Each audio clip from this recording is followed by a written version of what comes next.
আমগো মানুষ লাগে না, আমগো কলিজা আছে। লুক লাগে না, কাঙ্গুর কলিজা নাই। তারা আমার বাবারে কোপাইছে, আমরাও তাদের কোপাইছি। আমার বাপেরে কোপাইছে ওরা 15 জনে মিললে, আর আমরা 2 ভাই কোপাইছি ওরে।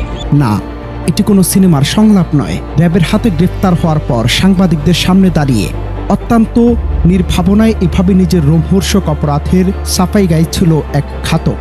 বাবার উপর অতীতে হওয়া হামলার প্রতিশোধ নিতে পুরো এলাকাকে থমকে দিয়ে এক তরুণকে প্রকাশ্যে হত্যা করেছে 2 ভাই। ময়মনসিংহ নগরের মাসকান্দা এলাকায় ঘটে যাওয়া এই নির্মম চাঞ্চল্যকর হত্যাকাণ্ডে কেঁপে উঠেছে পুরো দেশ।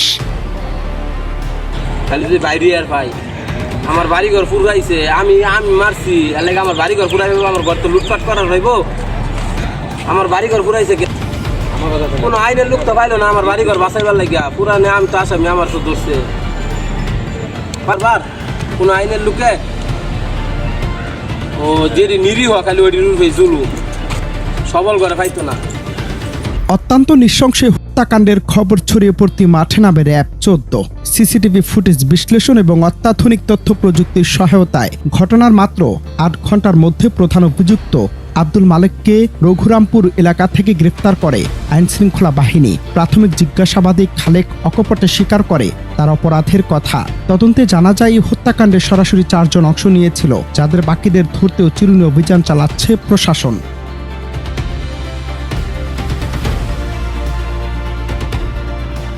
কিন্তু কেন এই চরম নৃশংসতা? আসামি খালেকের দাবি, 2018 সালে তার বাবা ফজলুল হকের উপর হামলা চালিয়ে একটি হাত বিচ্ছিন্ন করে দেওয়া হয়েছিল। দীর্ঘদিনের জমে থাকা সেই ক্ষোভ আর ক্ষতের জের ধরেই তারা 2 ভাই মিলে এই খুনের পরিকল্পনা করে। আমার বাপের কোপাইছে, আমি কোপাইছি। যদি বাইরে বার পাই তাহলে অগর কখনো শনি লাগাই, আমি বেশি কিছু পারতাম না। পাশাপাশি নিহত তরুণ রাব্বির বিরুদ্ধে চাঁদাবাজির নানা অভিযোগ তোলে অভিযুক্ত খালেক। চাঁদা তুলতো, যারে না হেরে মাইরে বইতো। আপনারাও তো চাঁদাবাজি করতেন? না, আমি কখনো চাঁদাবাজি করি নাই। তবে র্যাব বলছে এই অভিযোগগুলোর সত্যতা এখনো যাচাই করা সম্ভব হয়নি এবং তদন্ত শেষে মূল রহস্য উন্মোচিত হবে। রাব্বি হত্যা মামলার মূল হোতা ও প্রধান আসামিকে ঘটনার মাত্র 8 ঘন্টার মধ্যে গ্রেপ্তার করেছে সিপিএসসি র্যাব 14 ময়মনসিংহ।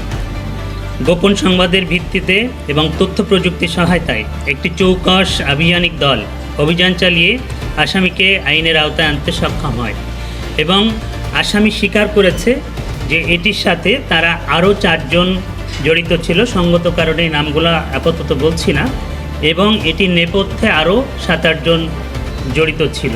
বাবার অপমানের বিচার চাইতে গিয়ে নিজেরা আইনের চেয়ে বড় হয়ে ওঠা এবং প্রতিশোধের নামে নতুন রক্তপাত ঘটানো কোনোভাবেই গ্রহণযোগ্য হতে পারে না বলে ভাষ্য বিশ্লেষকদের।